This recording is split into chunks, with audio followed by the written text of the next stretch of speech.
This video is the second one involving Taliesin.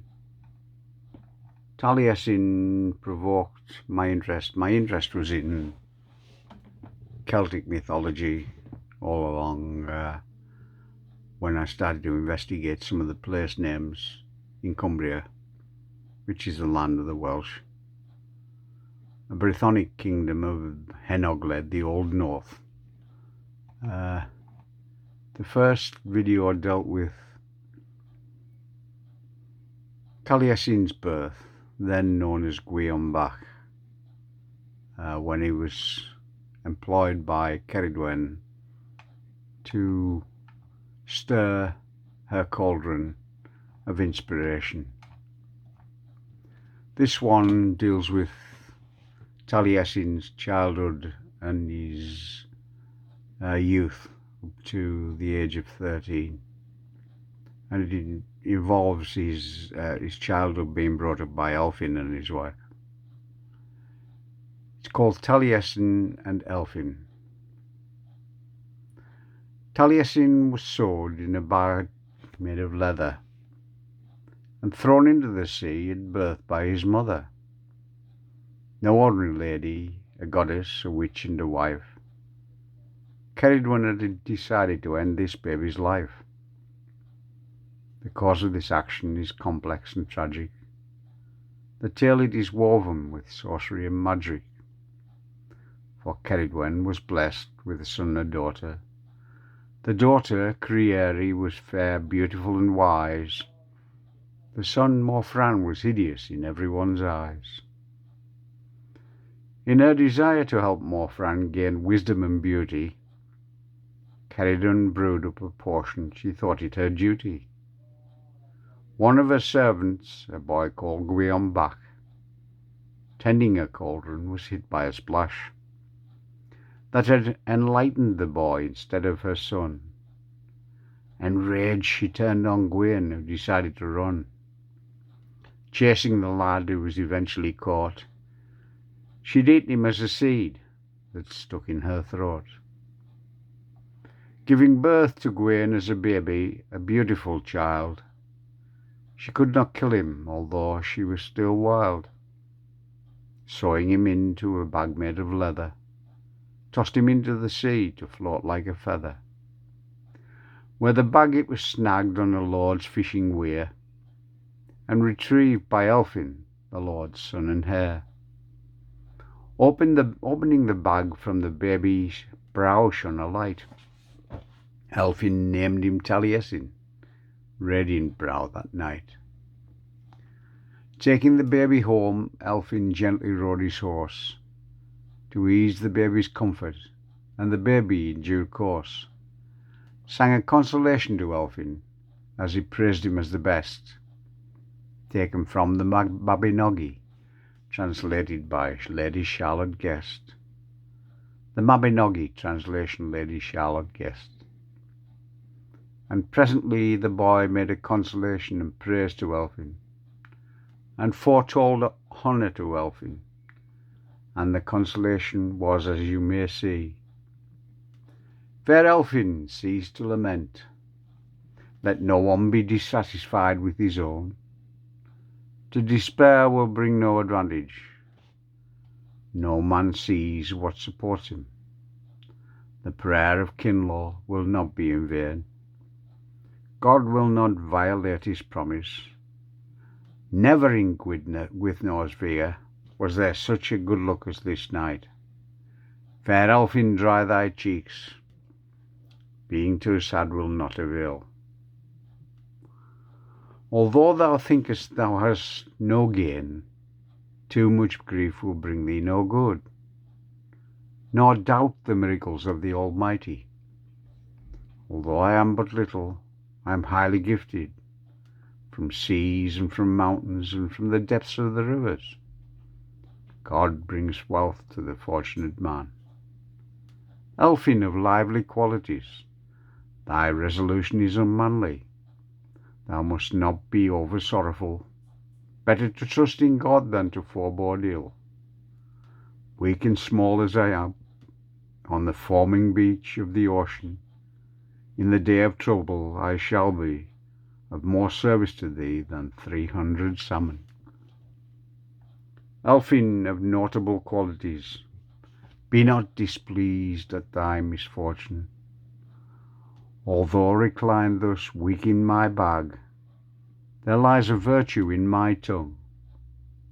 While I continue thy protector, thou hast not much to fear.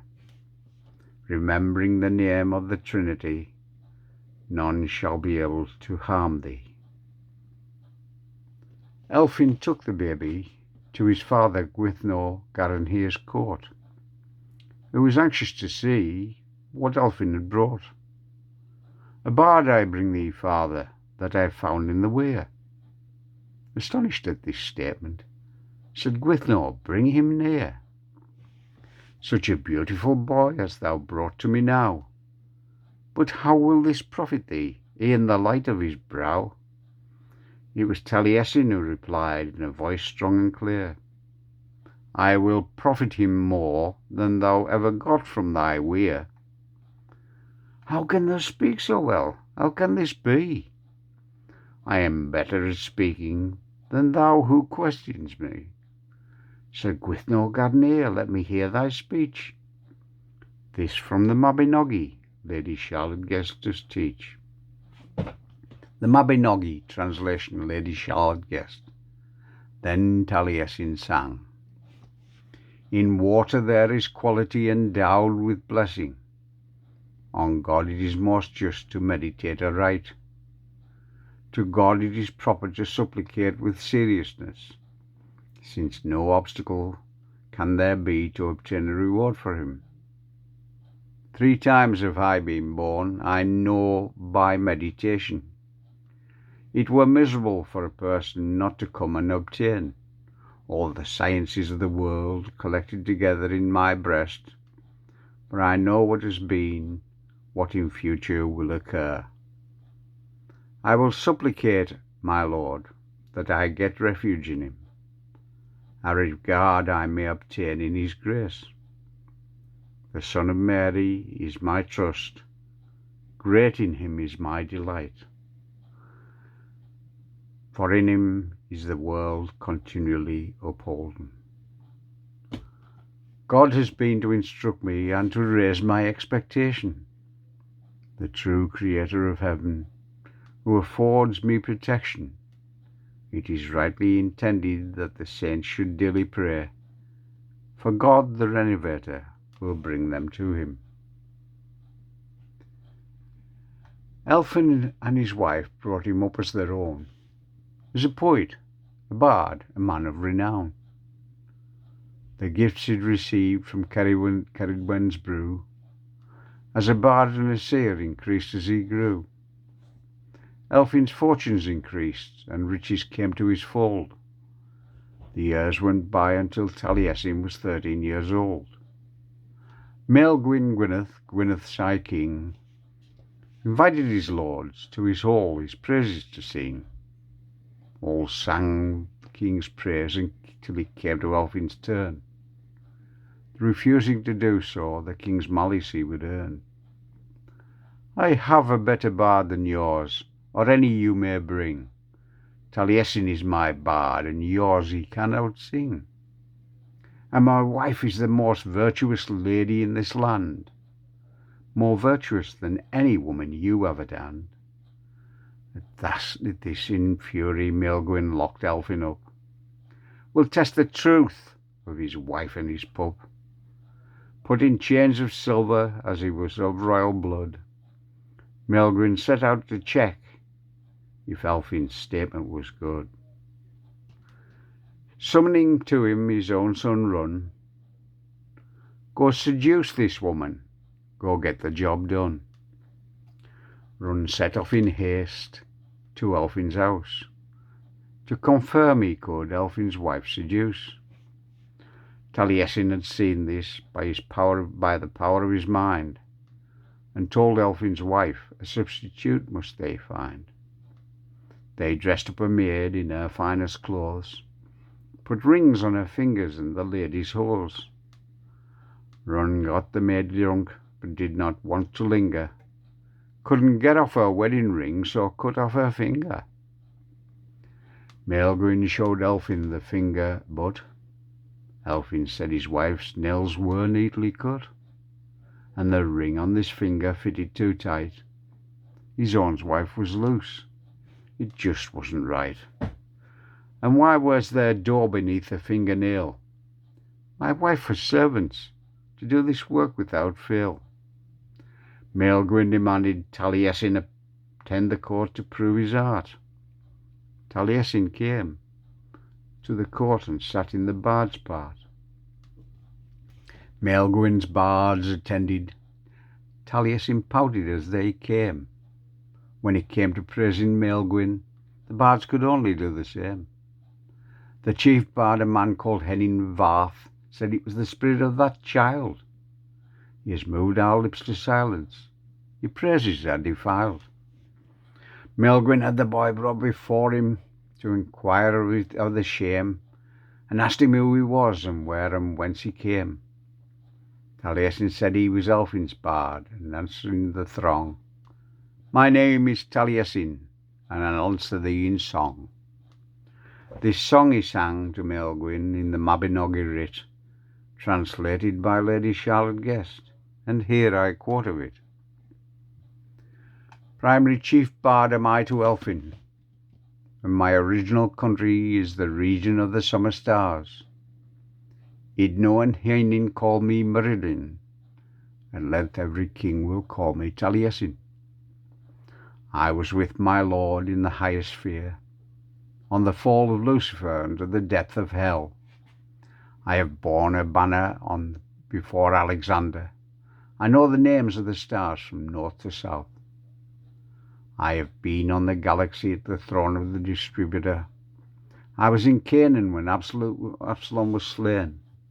I conveyed the divine spirit to the level of the vale of Hebron. I was in the court of Dawn before the birth of Gwydion. I was instructor to Eli and Enoch. I have been winged by the genius of the splendid Crozier. I've been loquacious prior to being gifted with speech. I was at the place of crucifixion of the merciful Son of God. I've been 3 periods in the prison of Arianrod. I've been the chief director of the works of the Tower of Nimrod. I am a wonder whose origin is not known. I've been in Asia with the Noah in the ark. I've seen the wisdom of Sodom and Gomorrah. I've been in India when Roma was built. I am now come here to the remnants of Troia. I've been with my Lord in the manger of the ass. I strengthened Moses through the water of the Jordan. I have been in the firmament with Mary Magdalene. I have obtained the muse from the cauldron of Ceridwen. I have been bard of the harp to Clean of Lochlin. I have been on the White Hill in the court of Kinvellin, for day and a year in stocks and fetters. I have suffered hunger for the Son of the Virgin. I have been fostered in the land of the deity. I have been teacher to all intelligences. I am able to instruct the whole universe. I shall be until the day of the doom on the face of the earth, and it is not known whether my body is flesh or fish. Then I was for 9 months in the womb of the hag Ceridwen. I was originally called Little Gwion, and at length I am called Taliesin. Taliesin bade to Elffin to wager with the king that he had a better, swifter horse than any he could bring. The time and place were fixed at Morva Rhianeth.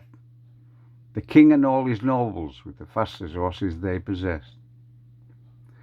He got Elffin's rider to strike them each with holly. The king's riders were amused because they thought it a folly, but their horses would not pass the place where they were struck. So Elffin won the race. He called it beginner's luck.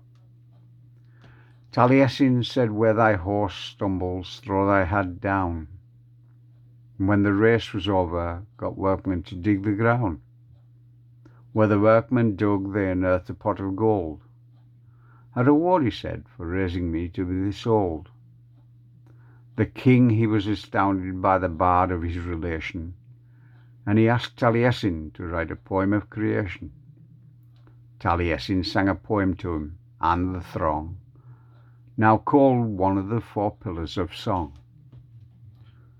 The Almighty made down the Hebron vale with his plastic hands Adam's fair form, and 500 years void of any help there he remained and lay without a soul.